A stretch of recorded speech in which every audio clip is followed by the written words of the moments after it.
નમસ્કાર, આપ જોઈ રહ્યા છો ગુજરાત તક. હું છું નિશિત રાજ્યગુરુ. વાવના પરિણામને હવે ગણતરીના દિવસો બાકી છે. લગભગ 4 દિવસ બાદ 23 તારીખે વાવનું પરિણામ આવશે.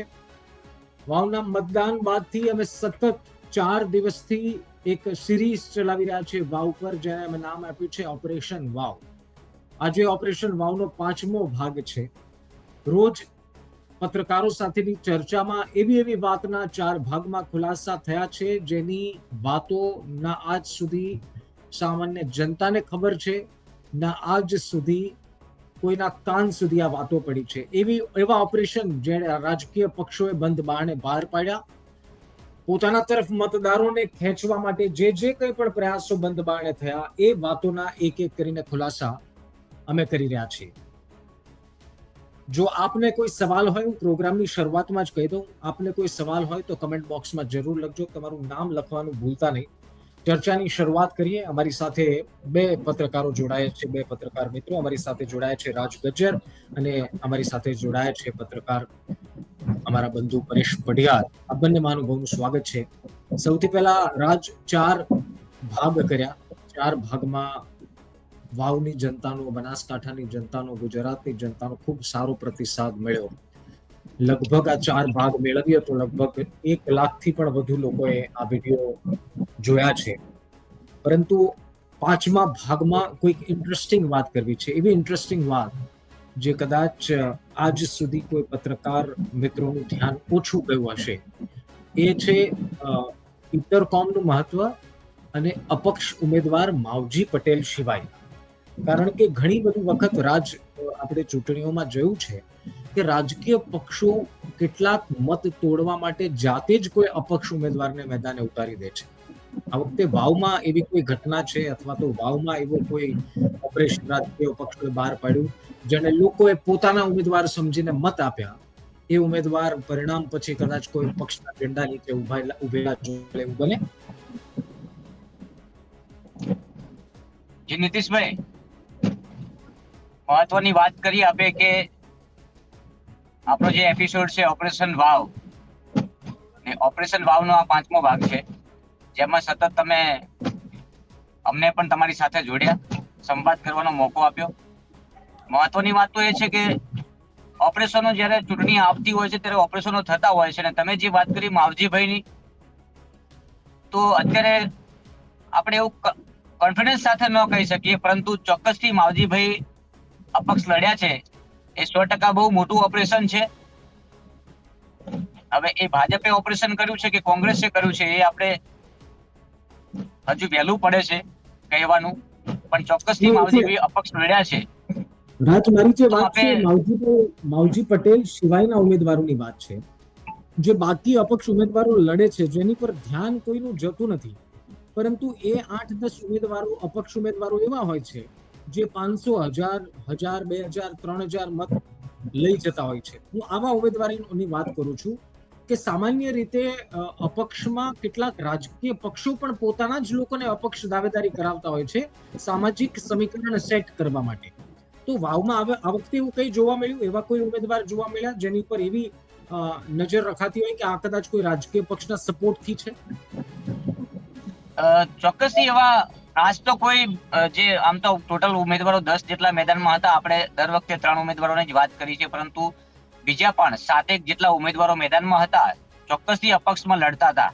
અને ચોક્કસથી કહી શકાય કે કોઈના કોઈ જો મેજોરિટી વાળા વોટ છે તો થોડા ઘણા 1000-2000 વોટ ડાયવર્ટ કરવા માટેની કોશિશો તમામ પક્ષો કરતા હોય છે. રાજકીય પક્ષોમાં ખાસ કરીને અપક્ષ લડાવવામાં મહત્વની ભૂમિકા હોય છે કે ચલો આ વોટ આપણને મળે એમ નથી, તો એ વિભાગમાંથી, એ સમાજમાંથી કોઈ એવા અપક્ષ ઉમેદવાર તૈયાર થતા હોય છે. પરંતુ એક ચોક્કસથી કહી શકાય કે લાઇમલાઇટમાં એમાં એક અપક્ષમાંથી, દલિત સમાજમાંથી એક ઉમેદવાર મેદાનમાં હતા. તો એ મારું માનવું છે કે 2000 થી 5000 વચ્ચેના મતો જે છે દલિત સમાજના ચહેરા તરીકે, કારણ કે યુવા હતા, લીડર હતા, અને સેંગલ જે કહી શકાય કે એમનું નામ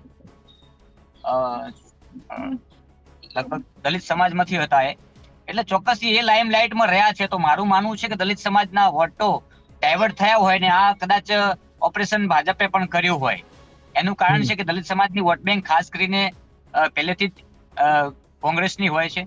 પણ ક્યાંક ને ક્યાંક મને લાગે છે કે આ ઓપરેશન થયું હોય, અપક્ષ ઉમેદવારોનું ઓપરેશન થતું હોય છે હંમેશા. મેં કહ્યું ને પેલા કે કોઈ પણ ખબર જ હોય કે પક્ષને કઈથી આપણને વોટ મળવાના નથી, તો આ વોટ કઈ રીતે તોડી શકાય એના માટે અપક્ષ ઉમેદવારને મેદાનમાં ઉતારતા હોય છે. એ સ્થાનિક સ્વરાજની ચૂંટણી હોય કે પછી લોકસભાની હોય કે વિધાનસભાની હોય, આ તમામ આપણે અત્યાર સુધી જોયું છે કે લગભગ અપક્ષ ઉમેદવાર ક્યાંક જ એવા અપક્ષ ઉમેદવાર હોય છે કે પોતાના દમ ઉપર જીતવા માટે સક્ષમ હોય છે. જે ઉદાહરણ આપણે ધાનેરામાં પણ જોયું છે. અને અહીંયા પણ જે કહી શકાય કે માવજીભાઈ અત્યાર સુધી સ્ટેજ ઉપરથી જે ફાઇટ આપી છે ભાજપને અને કોંગ્રેસને, અને જે આપણે એમના નિવેદનો પણ સાંભળ્યા છે, તો પણ જીત માટે પોતે પોતાના દમ ઉપર લડતા હોય. પણ મને એવું અત્યારે સુધી લાગતું નથી. ગ્રાઉન્ડ ઉપર નજર કરીએ તો ચોક્કસથી માવજીભાઈ પણ એક ઓપરેશન હોય અને ઓપરેશનના ભાગરૂપે અપક્ષ લડતા હોય. આ બહુ એનાલિસિસ મેં કર્યું છે આ બાબતે, અને મને પણ એવું લાગે છે કે માવજીભાઈ પણ એક ઓપરેશનના ભાગ બન્યા હોય. અચ્છા પરેશ, જ્યારે ઇતર જ્ઞાતિની વાત આવે, સામાન્ય રીતે પરેશ એવું બને છે કે વાવમાં આપણે ચૌધરી સમાજ, દલિત સમાજ, ઠાકોર સમાજની જ વાતો કરીએ છીએ, જેના વધુ છે એની વાત કરીએ છીએ, પરંતુ રાજપૂત સમાજ છે, બ્રાહ્મણ સમાજ છે, માળી સમાજ છે, આવા કેટલાક ઇતર જ્ઞાતિના સમાજો છે જેમના વોટ 10-15 હજાર 20 હજાર છે, પરંતુ એની પર કોઈ ધ્યાન કેન્દ્રિત નથી કરતું. આપને લાગે છે કે રાજકીય પક્ષોએ આ વખતે ઇતર જ્ઞાતિના ઓપરેશન વધુ પાર પાડ્યા છે, જેથી કરીને વધુ લોકોને જોડીને વધુ મત મેળવી શકાય? પરેશ. ચોક્કસથી નિશિતભાઈ, જે રીતે ઇતર જ્ઞાતિની વાત કરવામાં આવે તો ખાસ કરીને વાવ ચૂંટણીમાં ઇતર જ્ઞાતિના વોટ પણ ઘણા બધા એવા છે અને એ પણ ખૂબ માન્ય રાખે છે, કારણ કે ઇતર જ્ઞાતિ વોટ જે છે તે હાર જીત નક્કી થતું હોય છે. ત્યારે ઇતર જ્ઞાતિની વાત કરીએ, દરજી સમાજ છે, માળી સમાજ છે, પ્રજાપતિ સમાજ છે, ઘણી બધી સમાજો જે નાની નાની સમાજો છે તેના પર મારું માનવું એવું છે કે ભાજપની વાત કરીએ તો ભાજપે તમામ જે સમાજ છે, જેમ કે માળી સમાજ છે તો ધારાસભ્ય પ્રવીણ માળી છે તેમને ઉતાર્યા હતા. બ્રાહ્મણ સમાજ છે તો એમાં પણ અમીરા માસલ છે, પાલનપુરના અનિકેતભાઈ જે ધારાસભ્ય છે એ પણ અહીંયા વાવમાં ઘણા મહેનત કરી છે.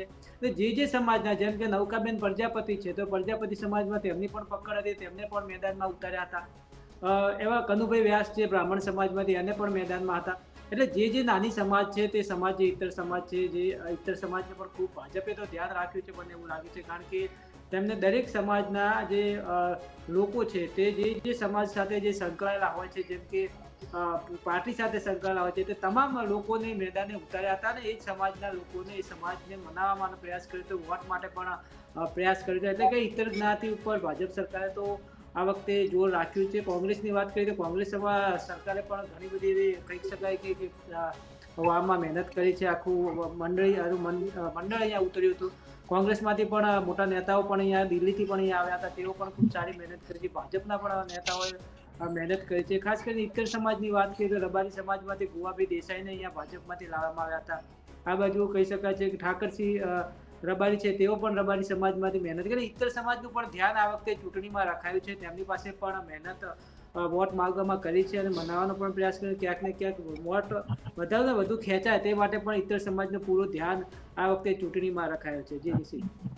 રાજ, એક ઘટના ગઈકાલે હતી જેમાં એક મંચ પર ભાવજી પટેલ અને એક તસવીર વાયરલ થઈ સોશિયલ મીડિયામાં, જેમાં ગુલાબસિંહ, ગેનીબેન અને ભાવજી પટેલ સાથે દેખાયા. રાજ, આ મને લાગે છે કે આ તસવીરની પુષ્ટિ ન હોઈ શકે, પરંતુ આ તસવીર શું કહી જાય છે? શું આ સંકેત છે એ ઓપરેશનના જે આપણે ઘણા દિવસોથી દર્શકોને કહી રહ્યા છે? શું આ સંકેત છે એ ઓપરેશનની કડીઓના, જેને જોડવાનો આપણે પ્રયાસ કરીએ છીએ? આપને શું લાગે છે? ચોક્કસ નિશિતભાઈ, આપણે એ જે એક ફોટો જે વાયરલ થયેલો છે એ મારા ખ્યાલથી મેં એના ઉપર ધ્યાન કેન્દ્રિત કર્યું તો મેં જાણવા મળ્યું કે જૂનો ફોટો છે, પરંતુ એટલે બહુ જૂનો નથી. પરંતુ ગઈકાલે તમે દ્રશ્યો જોયા હશે, ગઈકાલે પણ એવા જ દ્રશ્યો સર્જાયા હતા. એક પ્રસંગ હતો એટલે કે થરાદનું ગામડું હતું અને કોંગ્રેસના સક્રિય કાર્યકર્તા છે માંગીલાલ પટેલ, જેઓ શિક્ષણ સમિતિના ચેરમેન રહી ચૂક્યા છે, એમના માતા પિતાની એક ગંગા થાળીનું આયોજન કર્યું હતું. તો ત્યાં દ્રશ્યો જોયા આપણે, કદાચ એમાં લગભગ કોંગ્રેસ તમામ રાજકીય આગેવાનો એક મંચ ઉપર હતા, પરંતુ એ એક કહી શકાય કે સામાજિક કાર્યક્રમ હતો. સામાજિક કાર્યક્રમમાં સ્વાભાવિક છે કે જેના જ્યાં સંબંધો આવતા હોય છે ત્યાં આમંત્રિત કરતા હોય છે, બધા આવતા હોય છે. ત્યાં વિધાનસભાના અધ્યક્ષ શંકરભાઈ ચૌધરી પણ હતા, ત્યાં વિરોધ પક્ષના નેતા અમિત ચાવડા પણ હતા, ત્યાં માવજીભાઈ પણ હતા, જ્ઞાનીબેન પણ હતા, અને પૂર્વ સાંસદ પરબતભાઈ પટેલ હરિભાઈ, ત્યાં ગુલાબસિંહ રાજપૂત પણ હતા, અને ઠાકરસિંહ રબારી પણ હતા. પરંતુ ત્યાં તસવીરો જે રીતના સામે આવી છે, ચોક્કસથી એવું લાગે છે કે જ્ઞાનીબેન જે છે એ માવજીભાઈ સાથે બાજુમાં બેઠા હતા, તો બીજી બાજુ જ્ઞાનીબેનની બાજુમાં પરબતભાઈ પટેલ પણ બેઠા હતા. એટલે એક બાજુ અપક્ષ, એક બાજુ ભાજપ, અને વચ્ચે જ્ઞાનીબેન બેઠા હતા. તો આ તસવીરો પણ ઘણું બધું કહી જાય છે, કારણ કે જે પ્રકારે વધારે આ સમય જે સામાજિક કાર્યક્રમ હતો એમાં, કારણ કે કોંગ્રેસના કાર્યકર્તા હતા, એટલે મને એવું લાગે છે કે કોંગ્રેસના નેતાઓને વધારે આમંત્રણ આપ્યું હોય તો એ મોટી સંખ્યામાં આવ્યા હોય.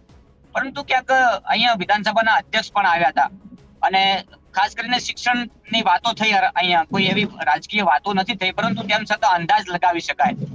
અંદાજ કે હું ગઈકાલે પણ બોલ્યો છું, આજે પણ કહું છું કે અંદાજ એ વાતથી લગાવી શકાય કે જયારે ઠાકરસિંહ રબારી ત્યાં આવતા હતા અને જ્ઞાનીબેન ઠાકોરે માવજીભાઈને ઈશારાથી કહ્યું હતું ઠાકરસિંહ આવી રહ્યા છે, તો ક્યાંક ને ક્યાંક ગુપ્તગુ ચર્ચાઓ પણ થતી હતી, ખાનગી ચર્ચાઓ કહી શકાય કે જ્ઞાનીબેન અને માવજીભાઈ પટેલ વચ્ચે. તો આ બાજુ ભાજપમાંથી પૂર્વ સાંસદ પરબતભાઈ પટેલ બેઠા હતા, તો જ્ઞાનીબેન એમની સાથે પણ ચર્ચા કરતા હતા. તો આ એક આપણે મતલબ કે આઈડિયા લગાવી શકાય કે શું ચર્ચાઓ થતી હશે. કદાચ એવી પણ ચર્ચાઓ થતી હોય, પરબતભાઈ કહેતા હોય કે શું લાગે છે ભાજપ જીતે એમ છે, તો જ્ઞાનીબેન કહેતા હોય કે ના, અહીંયા તો કોંગ્રેસ બાજી મારશે. તો આ બાજુ માવજીભાઈ સાથેની ચર્ચાઓ કદાચ એવી પણ થઈ શકતી હોય કે શું લાગે છે માવજીભાઈ, તમે કેવા ટક્કરમાં છો? ત્યારે માવજીભાઈએ સ્પષ્ટ કહી દીધું કે મેં તો ચોક્કસ છક્કા માર્યા છે, હવે રિઝલ્ટ જે પણ આવે, કેટલા રન થયા છે એ તો હવે લોકો 23 તારીખે ખબર. પણ જ્ઞાનીબેન ચોક્કસથી કોંગ્રેસને જીતાડવામાં સક્રિય હતા, ગ્રાઉન્ડ ઉપર રહ્યા છે. અને જે મહત્વનો ભાગ છે, મેં વારંવાર કહ્યું છે કે મીઠા જિલ્લા પંચાયત ઉપર જ કેમ વધારે બોલવાનું થાય છે, તો મીઠા જિલ્લા પંચાયત જ એવી છે વિધાનસભામાં કે સતત જ્ઞાનીબેનને અત્યાર સુધી લીડ આપી છે, અને ત્યાં ઠાકોર પ્રભુત્વ વાળી છે. 26 થી 27 જેટલા ગામડાઓ આ સીટ ઉપર આવેલા છે, તો તે ગ્રાઉન્ડ ઉપર રહ્યા છે. જ્ઞાનીબેન પણ ત્યાં ઠાકોર સમાજનું પ્રભુત્વ ત્યાં હતું, તો મને લાગે છે કે જ્ઞાનીબેને વધુમાં વધુ મત ત્યાં ડાયવર્ટ કર્યા હોય. આ પણ એક મોટું ઓપરેશન થયું હોય, આપણે ઓપરેશનનો એપિસોડ છે તો આ વાત ન ભૂલવી જોઈએ કે ઓપરેશન, તો ત્યાં ઠાકોર સમાજના પણ એવું લાગે છે કે કોંગ્રેસ દ્વારા ઓપરેશન થયું હોય, ને વધુમાં વધુ મત કોંગ્રેસ તરફ કઈ રીતે ડાયવર્ટ કરવા, તેના માટે જ્ઞાનીબેને અનેક પ્રયાસો કર્યા છે ગ્રાઉન્ડ ઉપર. અને એટલા જ પ્રયાસો ભાજપે સૌથી વધારે, મારું માનવું છે કે સૌથી વધારે કદાચ ઓપરેશનો થયા હોય તો પણ આ જ સીટ ઉપર થયા છે. આ સીટ ઉપર કેમ કે મેં કહ્યું એમ કે જ્ઞાનીબેન જ્યારથી જીતતા આવ્યા છે, લોકસભાની વાત કરો, આગામી 2 વિધાનસભાની ચૂંટણીની વાત કરો, તો જ્ઞાનીબેને અહીંયાથી જ વધારે લીડ મેળવી છે. અને ઓલ ઓવર ભાભરની વાત કરું તો આ ભાભર તાલુકામાં મીઠા જિલ્લા પંચાયત આવે છે, અને ઓલ ઓવર ભાભરમાં પણ મતદાન પણ ઓછું થયું છે. તો કેમ ઓછું મતદાન થયું છે એ પણ બહુ મહત્વની વાત છે. આ પણ એક ઓપરેશનની વાત હોય, મત ઓછું કરાવવા માટેના પણ ઓપરેશન થતા હોય છે, આપણે અત્યાર સુધી જોયું છે ઘણી જગ્યાએ. તો આ બહુ મોટી વાત એ છે કે અહીંયા માવજીભાઈનું પણ ઓપરેશન થયું હોય, અને ત્યારે જ આવી મજબૂતાઈથી અપક્ષમાં લડ્યા હોય. તો ક્યાંક એવું નથી, માવજીભાઈ જો 50,000 થી વધારે મત લઈ જાય છે, અત્યાર સુધીનું જે રીતના એનાલિસિસ છે, તો મારું માનવું છે કે 50,000 મત માવજીભાઈ લઈ જશે. તો 50,000 થી વધુ મત લઈ જાય, ક્યાંક ઇતર સમાજના વધારે મત પડ્યા હોય માવજીભાઈમાં, તો કહી શકાય કે ફૂલ કોન્ફિડન્સ સાથે કહું છું કે ત્રિકોણીય જંગ જે આપણે કહેતા હતા ને, અહીંયા પણ મત ગણતરીમાં પણ ત્રિકોણીય જંગ લાસ્ટ સુધી યથાવત રહી શકે છે નિશ્ચિતભાઈ. અચ્છા પરેશ, એક વાત જે મને છેલ્લા 1-2 દિવસથી અમુક કોંગ્રેસમાં રહેલા મારા મિત્રો સાથે પણ વાત કરી, એમણે પણ શંકા વ્યક્ત કરી કે રબારી સમાજના અમે 40 થી 50% જ મત ગણી રહ્યા છીએ. એટલે એનો મતલબ એ થયો કે ઠાકરસિંહ રબારી હોવા છતાં અંદર ખાને કોંગ્રેસને પણ એ છે કે 50% મત રબારી સમાજના જઈ રહ્યા છે. એના બે મતલબ હોઈ શકે. એક કે રબારી સમાજ શું ભાજપ સાથે રહ્યો, તો હવે તમે ભૂતકાળ ચેક કરો તો રબારી સમાજનો ઝુકાવ કઈ બાજુ હતો એ આપને ખબર છે. અને બીજું ઠાકરસિંહની કહેવાતી નારાજગી. તો આપને લાગે છે કે ઠાકરસિંહ બાબતે અંદર ખાને કોઈક તો ઓપરેશન થઈ ગયું છે, કંઈક તો એવું થયું છે જેના કારણે કોંગ્રેસના કેટલાક સિનિયર નેતાઓ પણ એ વાત માને છે કે 100% રબારી સમાજના મત અમારી પાસે નથી.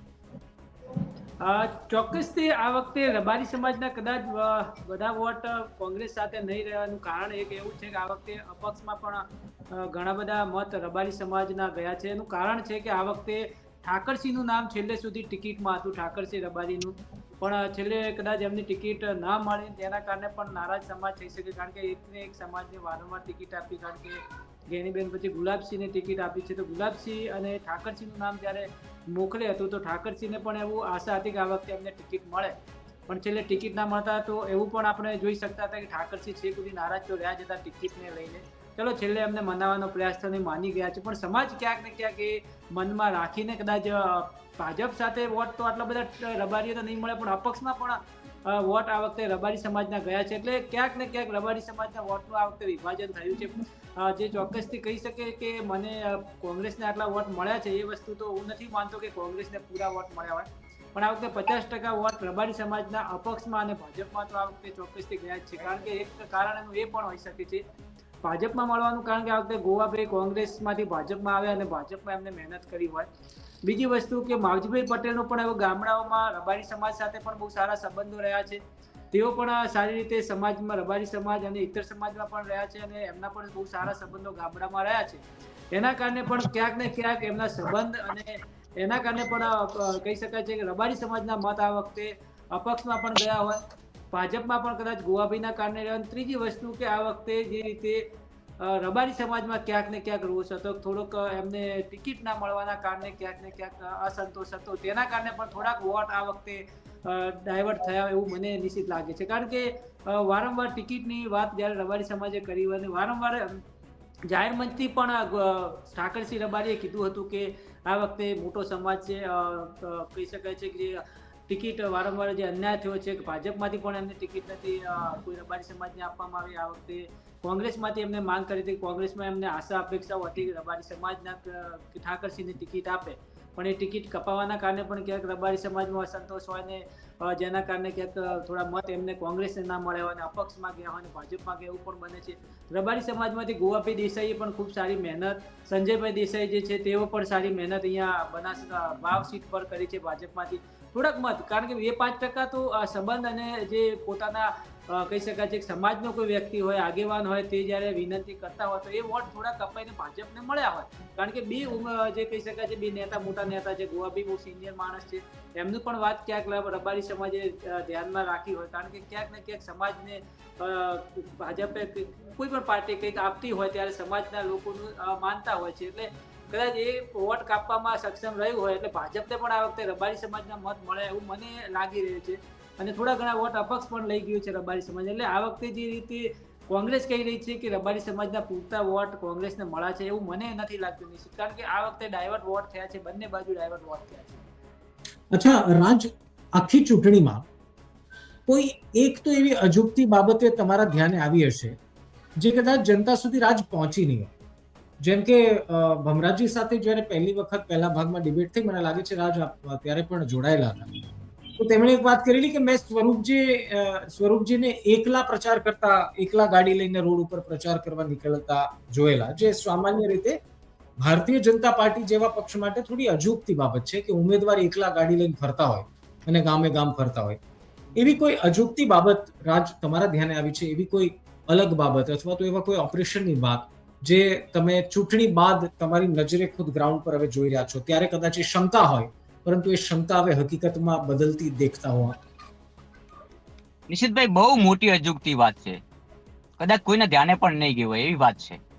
અને એ વાત એ છે કે અહીંયા આખી સરકાર આ વિધાનસભામાં ઉતારી દેવામાં આવી હતી. પહેલા નંબરની વાત તમને કરું તો અલ્પેશ ઠાકોરને મહત્વની કમાન હાથમાં આપી હતી. તો અલ્પેશ ઠાકોરે ખાસ કરીને જે ઠાકોર સમાજના પ્રભુત્વ વાળા ગામડા છે ને એ છોડ્યા જ નથી. તો મારું એવું માનવું છે કે અલ્પેશજી ઠાકોરને ઇતર સમાજના ગામડાઓ પણ જવું પડે, ઇતર સમાજના લોકો પાસે પણ જવું પડે. આ એક મહત્વની વાત. બીજી એનાથી પણ વિશેષ મહત્વની વાત અને એનાથી પણ કહી શકાય કે અજુગતી વાત એ છે કે અહીંયા જિલ્લા પંચાયત દીઠ એક મિનિસ્ટર ઉતારી દેવામાં આવ્યા હતા.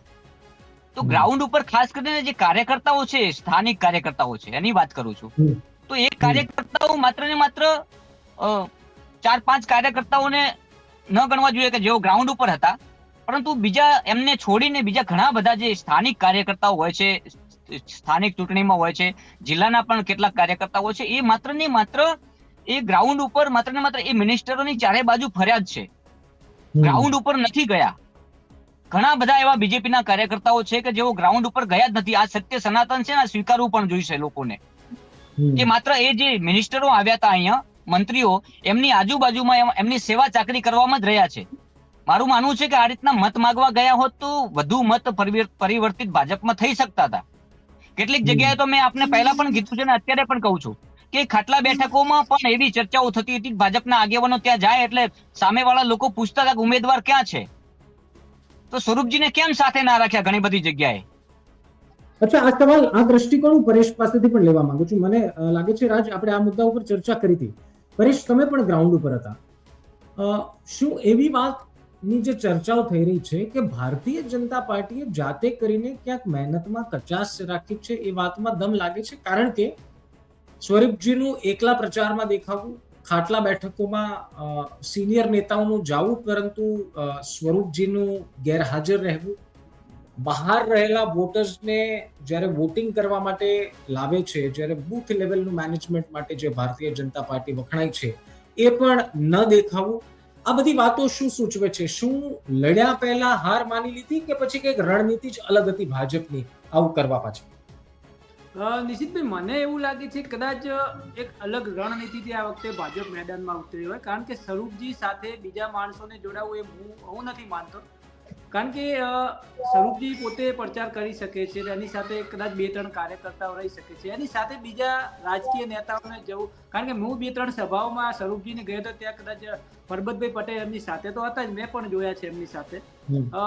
બીજા પણ 1-2 નેતાઓ હતા, પણ કદાચ એવું તો હોઈ શકે છે કે બધાને અલગ અલગ જવાબદારી આપી હોય, કારણ કે એક સાથે બધાને ફરવું એ પણ હિતાવત. મનીષભાઈ, એક મિનિટ પરેશ. મનીષભાઈ, આપનો અવાજ આવી રહ્યો છે. હું આપને હમણાં સવાલ પૂછું છું, અમારી સાથે જોડાયેલા રહેશો. રમેશભાઈ. જી પરેશ. Okay sir. ઓકે જી નિશિતભાઈ, તો વાત એ હતી કે સ્વરૂપજી એકલા ફરવું ચૂંટણીમાં કેટલું હિતાવત છે. મારું એવું માનવું છે કદાચ સ્વરૂપજી એકલા ફરતા હોય તો કદાચ અલગ રણનીતિ હોય, કે અલગ રીતે પણ એવું હોય કે ચલો ભાજપના નેતાઓ બધા છે, ઘણા બધા નેતાઓ ઉતાર્યા હતા, તે પોતાની રીતે બધા અલગ અલગ રીતે મહેનત કરતા હોય છે. એવી ચૂંટણી 2022 ની વાત કરું તો મેં જોઈ હતી કે ડીસાના ધારાસભ્ય છે તે પોતે એકલા ફરતા હતા, એમની સાથે કોઈ નેતા કે કોઈ બીજા નતા ફરતા, એ પણ પોતે એકલા મહેનત કરતા હતા.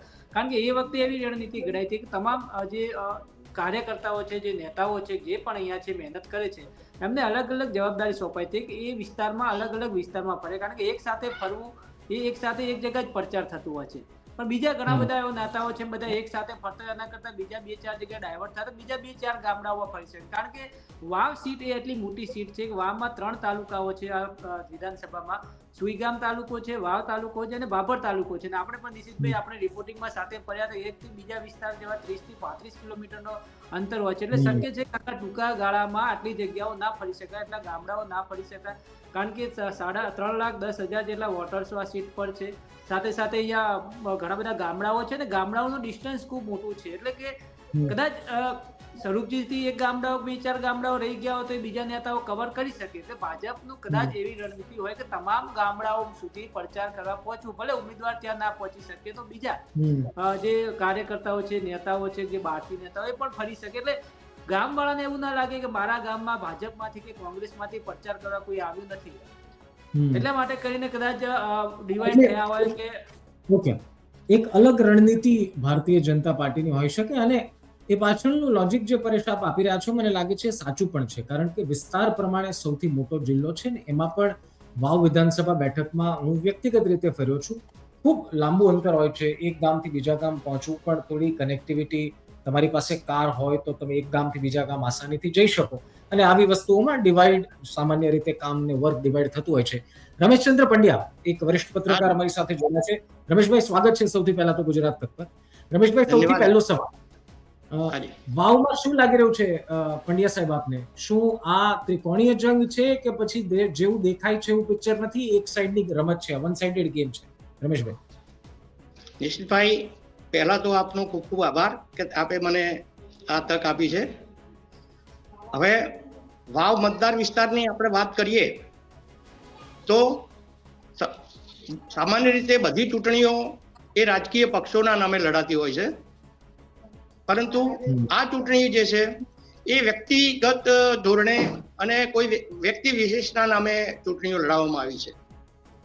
ભાજપ પક્ષના સ્વરૂપજી ઠાકોર એ કોઈ એક વ્યક્તિના ઉમેદવાર છે, ગુલાબસિંહભાઈ પણ એક કોઈ વ્યક્તિના ઉમેદવાર છે, માવજીભાઈ પણ વ્યક્તિના ઉમેદવાર છે. એટલે વ્યક્તિગત જે મહત્વાકાંક્ષાવાળા જે લોકો છે એ લોકોએ એમનું પ્રભુત્વ જાળવી રાખવા માટે આ ચૂંટણીમાં જંગમંચ અપનાવ્યું છે, એવું મારું માનવું છે. અચ્છા, એનાલિસિસ કરીએ, જો આકલન કરીએ પંડ્યા સાહેબ, તો શું દર વખતની જેમ આ વખતે ચૂંટણી એટલી સામાન્ય લાગે છે આપને, કે પછી આ વખતે કંઈક આ ચૂંટણીના રંગો કંઈક અલગ છે? કારણ કે ઠાકોર સમાજના ઉમેદવાર સ્વરૂપજી છે, બીજી તરફ ગેનીબેનના સમર્થિત ગુલાબસિંહ કોંગ્રેસના ઉમેદવાર છે, અને આ બધામાં માવજી પટેલ એક ટ્રમ્પ કાર્ડ લઈને મેદાને ઉતરી ગયા. તો આપને શું લાગે છે, આ એક રસપ્રદ ચૂંટણી છે કે પછી આ જેટલું દેખાય છે ઊંડાણમાં એટલું કશું જ છે નહીં, બસ પરિણામ જે છે લગભગ સ્પષ્ટ છે? આપનું શું આકલન છે રમેશભાઈ? નિશ્ચિતભાઈ, આ ચૂંટણી છે ને એ એક એક્સ્ટ્રા ઓર્ડિનરી ચૂંટણી થઈ છે. જે સામાન્ય પ્રક્રિયાની ચૂંટણીઓ હોય છે એના કરતા આની જે ગતિવિધિઓ અને જે ઇન્ટિરિયર જે પ્રવૃત્તિઓ થઈ છે એ ખૂબ ચોંકાવનારી બાબતો છે. અહીંયા આપણે એક વાત કરીએ, અપક્ષ ઉમેદવાર માવજીભાઈ કે જે કિંગ મેકર બનવાના છે આ ચૂંટણીમાં, એમનો જે ભૂતકાળ છે એ ભૂતકાળ એવું સૂચવે છે કે તેઓ એક વખતે જનતા દળના ઉમેદવાર તરીકે જીત્યા છે. બાકીના બધી જ વખતે એમણે જે કોઈ જીતવાના ચાન્સીસ હતા એવા ઉમેદવારોને હરાવવા માટેનું મુખ્યત્વે એમણે કામ કર્યું છે અત્યાર સુધી. આ વખતની આ ચૂંટણીમાં પણ એમનો રોલ એ જ મુજબનો હોવાનું લોકોમાં ચર્ચાઈ રહ્યું છે અને જનસામાન્ય પણ એ જ વાત કરી રહ્યું છે. એમના જીતવા માટેની કોઈ તકો દેખાતી નથી. એ નો ડાઉટ એવો 40-50 વચ્ચેના વોટ મેળવશે, પણ જે જીતની બાજી ભાજપની અથવા કોંગ્રેસની છે એને એ અસર કરશે, અને એના કારણસર ઘણી વખતે જે ઉમેદવારો અથવા તો એમના જે ગોડફાધર છે એમની મનમાં રહી જાય એવી બી શક્યતાઓ આ ચૂંટણીમાં જો દેખાઈ રહી છે. અચ્છા રમેશભાઈ, આપણે જે આ ભાગમાં ચર્ચા કરી રહ્યા છીએ, અમે મતદાન પછી આ સિરીઝનું નામ આપ્યું છે ઓપરેશન વાવ. એટલે અમે થોડીક અંદરની વાતો અહીંયા પ્લેટફોર્મ પર ચર્ચા કરી રહ્યા છીએ. માવજીભાઈની વાત નીકળી છે તો એક સહજ સવાલ થાય, શું માવજીભાઈ એ આ લડાઈ પોતાના ઈગોના કારણે લડી રહ્યા છે કે પછી કોઈનું મહોરું છે? આપનું શું આકલન કે છે? કારણ કે આક્ષેપ બે બાજુના થયા. કોંગ્રેસે ભાજપે આરોપ લગાવ્યો કે કોંગ્રેસના પૈસે માવજીભાઈ લડી રહ્યા છે. કોંગ્રેસે પણ શરૂઆતમાં એવું કીધું, એવો આડકતરો પ્રહાર કર્યો. તો આપને શું લાગે છે, ભાજપ સમર્થિત છે માવજીભાઈ કે પછી પોતાના દમ પર લડી રહ્યા છે, કોઈના સમર્થિત ઉમેદવાર નથી? નિશ્ચિતભાઈ, આપને એક વાત કહું તો અત્યારે બનાસકાંઠા જિલ્લામાં જે બધા જ પક્ષોના જે રાજકીય આગેવાનો છે એમાં સૌથી પીઢ અને જેને કહીએ ને કે બધી ઘંટીઓના આટા જેણે ખાધા હોય એવા કોઈ ઉમેદવાર હોય તો માવજીભાઈ છે. એ એમની જ કક્ષાના જોઈતાભાઈ પટેલ ધાનેરા, શિવાભાઈ ભુરિયા, આ બધા એક જ વખતના ચૌધરી સમાજના આગેવાનો છે. અત્યારના જે ચૌધરી સમાજના કહેવાતા જે આગેવાનો છે એમનું કોઈ રાજકીય અસ્તિત્વ નહોતું. જેમ કે પરબતભાઈ તો એ સ્ટેટ બેંકના કર્મચારી હતા. હરિભાઈ ચૌધરી એ હીરા ઉદ્યોગમાં સંકળાયેલા હતા. શંકરભાઈ ચૌધરી તો એ વખતે બાળક હતા એમ કહીએ તો એ ચાલે, કારણ કે 70 સાલના માવજીભાઈ એ 1970 સાલના સક્રિય રાજકારણમાં આવેલા વ્યક્તિ છે. એટલે સૌથી સિનિયર આગેવાન કહીએ તો પણ ચૌધરી સમાજના એ ગણી શકાય મારી દ્રષ્ટિએ. એટલે એમનું જે ગણિત છે એ ગણિત જીતવા માટેનું જ હોય, પણ હાલની જે પરિસ્થિતિ ઊભી થઈ છે એ પરિસ્થિતિમાં એમની જીત થવી શક્ય નથી.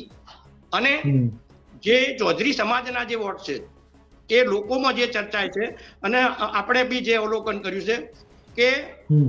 શંકરભાઈ અને મુરબ્બીભાઈ પરબતભાઈ અથવા તો બીજા જે ચૌધરી આગેવાનો છે એમના કીધામાં જે નથી એવા જે ચૌધરી મતો છે એ કોંગ્રેસમાં ના જતા રહે અને માવજીભાઈ જો ટાઈટ થાય તો માવજીભાઈમાં એ જાય તો એના કારણસર ભાજપને થોડી ઘણી પણ રાહત રહે એવા આશયથી માવજીભાઈને મારી દ્રષ્ટિએ તો ઉશ્કેરવામાં આવ્યા છે એમ કહીએ તો પણ ચાલે. એટલે સીધો દોરી સંચાર નથી, પણ ઉશ્કેરાટ બાદ આ એક વટનો સવાલ આવી ગયો હોય એવી અનુભૂતિ અથવા તો એવી સ્થિતિ હોય. પરેશ, એક સવાલ મને લાગે છે કે આપણા કાર્યક્રમમાં એક છેલ્લો સવાલ આપની પાસેથી સમજવો છે. પહેલા દિવસથી એ ચર્ચા થઈ પરેશ કે ચૌધરી સમાજના વોટ જે છે એ માવજીભાઈ લગભગ લઈ જશે. શિવાબા સાથેનું મારા વાર્તાલાપમાં ઇન્ટરવ્યુમાં પણ એમણે એ શંકા વ્યક્ત કરી, એમણે વિશ્વાસ વ્યક્ત કર્યો, શંકા નહીં, કે 98% મત જે છે માવજીભાઈમાં જશે.